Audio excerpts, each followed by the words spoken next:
Hello, sir. This is 911 emergency. How can I help you? मैंने अभी अभी अपनी माँ का कत्ल कर दिया है। मैंने उनका गला दबाया और चाकुओं से कई बार गोदा। आप बॉडी बैग लेते आए। ये लाइनें एक वहशी अपराधी या पत्थर दिल इंसान को भी झकझोर देने के लिए काफी हैं। कैसे कोई इंसान उस माँ का कत्ल कर सकता है जिस माँ ने उसे जन्म दिया। कहते हैं एक बच्चे की पहली अध्यापक माँ होती है जो उसे बोलना सिखाती है और समाज के तौर तरीकों से वाकिफ कराती है। तो यह कैसे संभव है कि वही बच्चा बड़ा होकर अपनी माँ का कत्ल कर दे, वो भी इतनी बेरहमी से।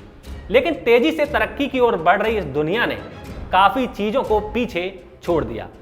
उन्हीं छूटी हुई चीजों में है मानवता, संस्कार और सभ्यता। दिन था 1 जुलाई 2019 का। इंग्लैंड के हैम्पशायर में महज 18 साल के एक लड़के ने अपनी मां पर 118 बार चाकू से हमला किया जब उसकी मां सुबह सुबह अपनी मॉर्निंग वॉक खत्म करके घर आई। क्या है पूरा मामला जिसने इंग्लैंड के साथ साथ पूरी दुनिया को हिला कर रख दिया। नमस्कार, मैं कुलदीप कुमार और आप देख रहे हैं दहशत।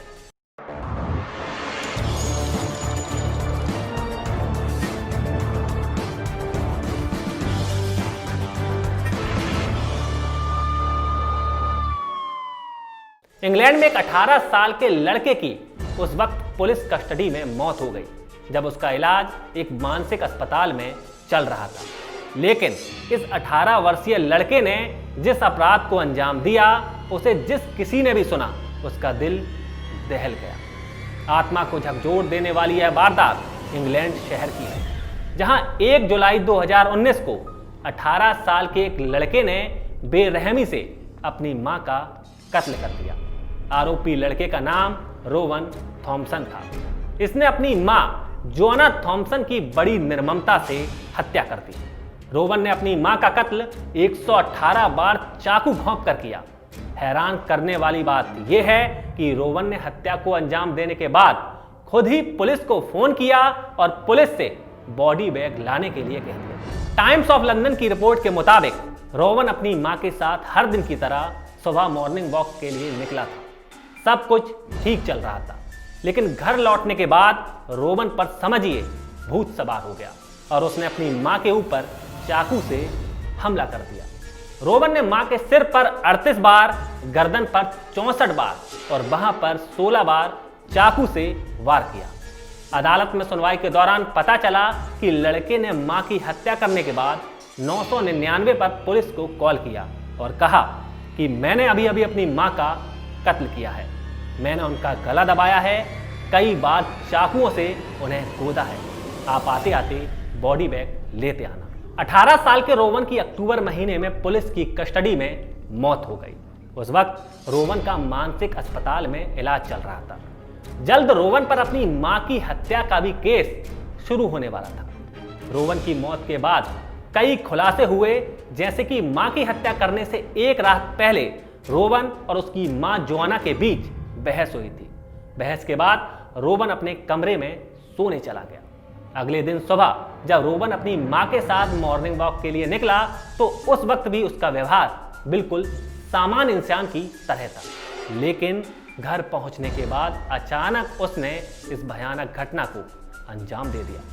रोवन को गिरफ्तार करने वाले पुलिस अधिकारी का भी कहना था कि जब वो मौके पर पहुंचे तो रोवन पूरी तरह शांत था और वह अपनी बिल्ली के बारे में ज्यादा परेशान था। रोवन की मां जोआना थॉमसन की बहन ने पुलिस को बताया कि रोवन अपने पिता मार्क थॉमसन के साथ रहना चाहता था। आपको बता दें, मार्क थॉमसन पेशे से एक जादूगर है। मार्क और रोवन की मां अलग अलग रहते थे। इस वजह से रोवन कुछ वर्षों से परेशान रहने लगा था और उसका गुस्सा धीरे धीरे बढ़ता गया, जिसकी वजह से उसे मानसिक अस्पताल में भर्ती कराया गया। लेकिन अस्पताल में भी रोवन ने आत्महत्या करने का प्रयास किया था, पर डॉक्टर्स ने उसे देख लिया और रोवन को बचा लिया गया। रोवन मानसिक रूप से बीमार था। मानसिक बीमारी यानी मेंटल डिजीज, एक ऐसी बीमारी जिसमें इंसान की बौद्धिक क्षमता सामान्य व्यक्ति की तुलना से कम हो जाती है। मानसिक रोग से ग्रसित व्यक्ति का आईक्यू लेवल 70 से भी नीचे होता है। आमतौर पर यह बीमारी 18 वर्ष से पहले ही हो जाती है, लेकिन जो व्यक्ति पूरी तरह मानसिक रोगी होते हैं उनमें यह बीमारी जन्म के साथ ही आती है। ऐसे लोगों को खास ख्याल की आवश्यकता होती है, साथ ही साथ बेहतर उपचार की भी। आधुनिक समाज में मानसिक बीमारी ज्यादातर व्यक्तियों में देखने को मिलती है। अंतर बस इतना है, किसी में कम, किसी में ज्यादा। इसका कारण ज्यादा काम, किसी बात की टेंशन और पोषण युक्त खान पान की समुचित मात्रा में न हो पाना है।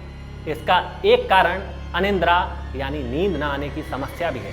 इसके लिए आप अपने डॉक्टर से परामर्श ले सकते हैं। अपना, अपने दोस्तों और परिवार वालों का ख्याल रखिए, सावधान रहिए, सुरक्षित रहिए। धन्यवाद।